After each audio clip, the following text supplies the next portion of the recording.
नमस्ते दोस्तों। नमस्कार। स्वागत है आपका क्रिकेट का जुनून में। तो मिस्टर उमंग जी आए हुए हैं अगेन।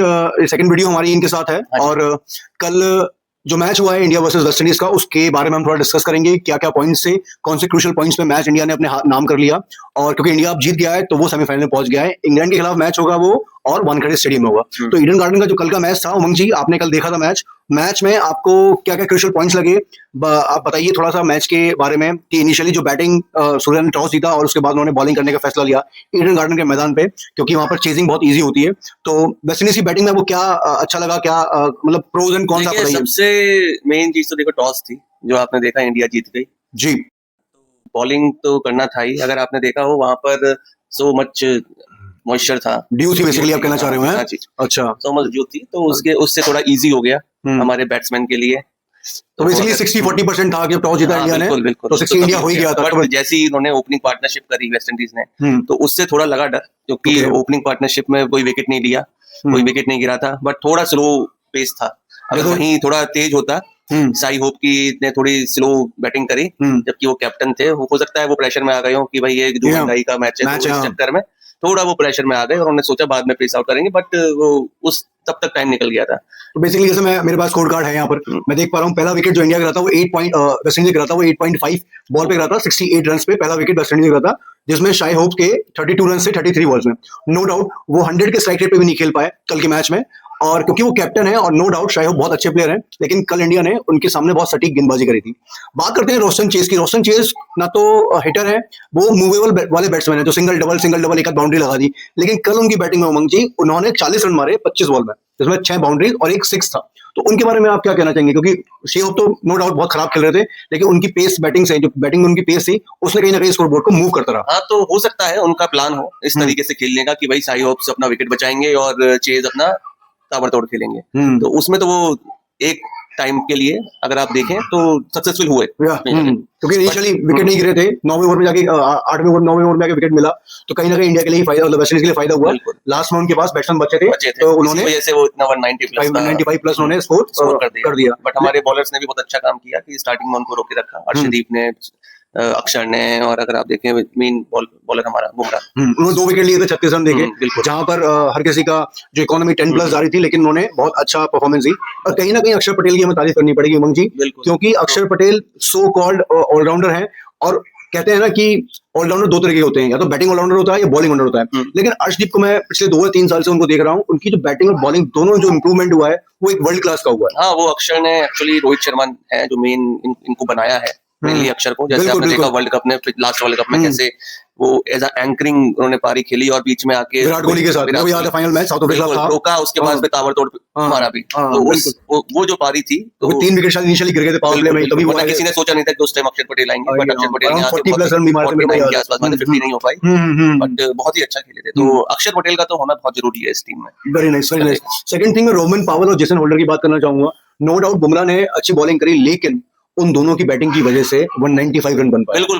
तो अगर आप इस चीज को देखें कि लास्ट मैच साउथ अफ्रीका के खिलाफ भी कुछ ऐसे ही था कि एंड में आके उन दोनों ने मिलके 163 तक पहुंचा दिया, 160 प्लस 170 समथिंग का स्कोर बना दिया था। बहुत अच्छा बहुत अच्छी बैटिंग करी थी। रोमानियो शेफर्ड भी थे, बिल्कुल। तो इस बार भी अगर आप देखें रोमन पॉल और जेसन होल्डर अपने, उन्होंने अगर देखा जाए तो स्कोर बहुत अच्छा खड़ा किया, और मेरे हिसाब से वो स्कोर कम नहीं था एज अ क्वार्टर फाइनल के लिए। बिल्कुल प्रेशर गेम था, डुअल टाई गेम था, तो कहीं ना कहीं हुआ। अगर आप देखें इंडिया की बैटिंग में, जो स्टार्टिंग में जो विकेट्स गिर गए थे, तो अगर इंडिया की बैटिंग पे आए तो आप स्कोर कार्ड देखिए कि अभिषेक शर्मा और ईशान किशन अपना बहुत जल्दी विकेट दे दिए थे।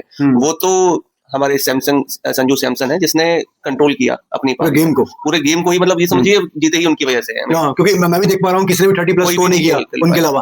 तो कहीं ना कहीं संजू, कल जो इंडिया की बैटिंग थी, जो बैटिंग की परफॉर्मेंस थी, वो बहुत ज्यादा क्रूशियल थी संजू सैमसन की बैटिंग पे ओनली। क्योंकि जो मेन रीजन मेरे को जो लगा था, वो ये लगा था कि अभिषेक शर्मा ईडन गार्डन की पिच, क्योंकि ट्रू पिच थी, ना तो कोई बाउंस था, ना जैसे कि हम बात कर रहे थे अभिषेक शर्मा की, जो मैं बैटिंग की बोल रहा था, मोहम्मद आमिर ने कमेंट किया है कुछ दिन पहले कि वो एक स्लॉगर है, हाथ ही मारना स्टार्ट कर देते हैं, लप्पे वाले बैट्समैन है। लेकिन बट ऐसा हम कह नहीं सकते, क्योंकि हो सकता है उनका थोड़ा प्रेशर भी है, क्योंकि अभी तक उन्होंने ही संभाला पूरी टीम इंडिया को। अगर आप देखें उससे पहले भी अगर आप देखो तो वो अकेले ही है जिसकी वजह से इंडिया अब तक जीतती आ रही है। बिल्कुल। आपको लगता है कि सिर्फ बैटिंग के स्टार्ट नहीं, मतलब एक स्कोर खड़ा कर देते हैं ऐसा कि जिसमें लगता है कि हाँ भाई हमारे पास ये बंदा है तो ये कर देगा काम, बट इसलिए इंडिया को स्ट्रगल आने लगा, क्योंकि हम एक पे ही डिपेंड थे तब से। और अच्छा। कभी कभार एक जैसे आज सैमसंग ने खेल नहीं पाती, जैसे पहले तिलक ने खेली थी पारी, जब भी अगर वो आउट होते हैं तो कोई ऐसा एंकरिंग का रोल करके वो करता है। मतलब वो तेज खेलते हैं और उनके साथ हाँ, अच्छा तो बहुत ही अच्छा मतलब लेकिन- खेला संजू सैमसंग ने। मैं तो तारीफ करना चाहता हूँ कि संजू अगर- सैमसंग ऐसी कंडीशन में थे कि इनको नहीं खिलाया जा रहा था। उनके पास एक ये भी था, सोच थी कि भाई अगर मैं नहीं खेला तो इंडिया भी बाहर हो जाएगी और मेरा आगे का भी कुछ करियर का पता नहीं रहेगा। करियर भी आई थिंक खत्म ही हो जाता अगर आज ये नहीं होता। ओके तो ओके उस वे में अगर देखा जाए तो बहुत ही अच्छी पारी खेली। और उनका जैसे आपने देखा हो कि विराट कोहली ने लास्ट वर्ल्ड कप में खेली थी, रोहित शर्मा ने ऑस्ट्रेलिया के खिलाफ खेली थी, फिर चैंपियंस ट्रॉफी में रोहित शर्मा हाँ ने उस लेवल की मैं भी इस चीज को एग्री करता हूँ मंजी आपसे कि जो बैटिंग कल संजू सैमसन ने करी है वो उस लेवल की थी जब रोहित शर्मा और विराट कोहली बैटिंग करते थे अपने टाइम पे T20 के अंदर। तो नो डाउट संजू सैमसन पे मतलब जितनी तारीफ की जाए सर उतनी कम है इस टाइम पे। लेकिन मेरे को डर किस चीज का है, अब सेमीफाइनल मैच आने वाला है। सेमीफाइनल मैच के अंदर तो सबसे इंपॉर्टेंट चीज आने वाली है वो इंग्लैंड है। वानखेड़े का छोटा ग्राउंड होगा, तो अभिषेक शर्मा और ईशान किशन की जो परफॉर्मेंस अभी डिप हुई है रिसेंट टाइम पे, उनको आप कैसे लेते हैं और कैसे देखते हैं? देखिए अभी उन्होंने देखा अभिषेक शर्मा और ईशान किशन ने। ईशान किशन तो देखो वो उनकी तो अभी है वैल्यू एक्चुअली, वो थोड़ा उनका स्पॉट कभी उनको ओपनिंग पे भेज देते, कभी उनको वन डाउन, कभी तो अप डाउन हो रहा था। तो मे बी अब हो सकता है कि जो सेमीफाइनल है उसमें ये अभिषेक शर्मा और ईशान किशन कमाल करें। अच्छा तो मुझे लगता है कि हाँ ये आगे हो सकता है। बट मेन फोकस देखिए सबसे हमें ज्यादा जो थी स्टार्टिंग से कि सूर्य कुमार यादव की, भाई वो फॉर्म में आ गए, बट उन्होंने अभी तक तो निराश किया है। छोटी मोटी टीम के सामने कोई स्कोर बनाना कोई बड़ी बात नहीं है, उन्होंने अभी तक ऐसी पारी खेली नहीं है। और मेन रही डू एंड डाई के मैच में, मुझे ऐसा लगता है सूर्य कुमार यादव की आपने नाम छेड़ दिया है तो मैं थोड़ा सा उस पर डिस्कस कर लेते हैं। पहला मैच यूएसए के साथ में था, 77 पर समथिंग 6 विकेट गिर गए थे, सूर्य कुमार यादव ने मैच बचा लिया। यूएसए की बॉलिंग भी हम लोग को पता ही है कि कैसे होती है, तो उन्होंने वहां रन मार दिए। बट मैं एक चीज समझ नहीं पा रहा, सूर्य कुमार यादव पहले स्टार्टिंग की 3 4 या 5 बॉल में ही सेट होके बाउंड्रीज मारना स्टार्ट कर देते थे। अब जो साउथ अफ्रीका के साथ मैच हुआ और कल वेस्ट इंडीज के साथ जो मैच हुआ, वो ऑलमोस्ट रन बॉल खेल रहे हैं और वो इनिशियली मतलब कोशिश नहीं करते हैं, वो डर जाते हैं। डरने का रीजन स्टार्टिंग में अगर आप देखो सूर्य कुमार यादव स्टार्टिंग में आया तब उन्होंने एक चौका छक्का मारा था, तब लगा था कि हाँ ये पारी को थोड़ा बढ़ाएंगे। बट वही उनकी या तो उनका ध्यान कहीं और ही है, वो नहीं मतलब कंट्रोल नहीं कर पा रहे। अच्छा आप ध्यान दे रहे हैं च्युइंगम ही खाते रहेंगे वो। नहीं सर कैप्टन है, ऐसी बात नहीं, इतना टाइम से ये इनके बस की लग नहीं रही मेरे। आपने वर्ल्ड कप देखा हो, ओडीआई वर्ल्ड कप इन्हीं की वजह से आ रही है, ओडीआई वर्ल्ड कप भी। ओडीआई वर्ल्ड कप क्यों ऐसा क्यों कह रहे हैं? देखा क्या हालत कर दी, टुक टुक टुक टुक। उस समय पिच बड़ी खराब थी वाली जो कि ऑस्ट्रेलिया के खिलाफ नहीं थी, ऑस्ट्रेलिया की नहीं थी वो नहीं, क्योंकि रात में मैच हो रहा था, बैटिंग करी है तो वहां मॉइस्चर आ गया था पिच में और फ्लैट हो गई थी पिच, वहां ड्यू था बहुत ज्यादा। वो चलिए वो एक out of the context topic हो जाएगा बात करना। लेकिन मैं बात करना चाहूंगा अगेन संजू सैमसन की। इतनी लास्ट 3 महीने से इतना ज्यादा प्रेशर में खेलना, पिछली सीरीज पूरे 5 मैच खेले और 5 मैचेस के अंदर कुछ नहीं कर पाए, वो 0-0 5-10 रन ऐसे बना के। लेकिन कहीं ना कहीं टीम मैनेजमेंट का पूरा उन पर भरोसा था और उन्हें खिलाया और उन्हें परफॉर्म करके दिया। स्टार्टिंग में अगर आपने आई थिंक देखा हो तो रोहित शर्मा भी बोल के गए थे बहुत लंबी रेस के घोड़े नहीं तो? ये बहुत लंबी टूर्नामेंट है, तो आप रखिए आपका चांस आएगा और आप उसमें थोड़ा बिग करिएगा। तो वही चीज का उन्होंने वेट किया और करके दिखाया। हाँ, तो मेरे अकॉर्डिंग तो आपको मुझे लगता है कि हाँ भाई संजू सैमसन अगर फॉर्म में आ गए हैं तो अच्छा, क्योंकि आपको अगर पता हो संजू सैमसन का मेन यही है, अगर वो 30-40 या मतलब पहले 6 ओवर निकाल दें तो फिर वो तो लंबे ही खेलते हैं। मैं आपको कल कह रहा है कि सेंचुरी मारेंगे, बट वो रह गई 3 रन से, कम रन कम थे, सेंचुरी रह गई थी।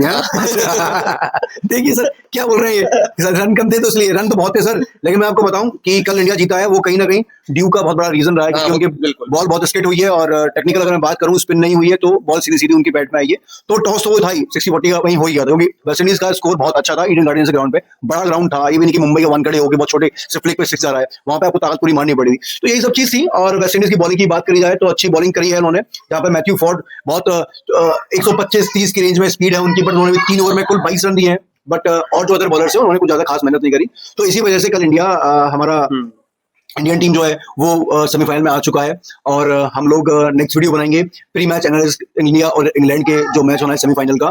तो आप बने रहिएगा वीडियो में और अपने कमेंट सेक्शन में अपनी राय दें कि क्या इंडिया ये वाला वर्ल्ड कप जीत सकता है या नहीं सकता। आपको लगता है कि इंग्लैंड को इजीली हरा पाएगा इंडिया?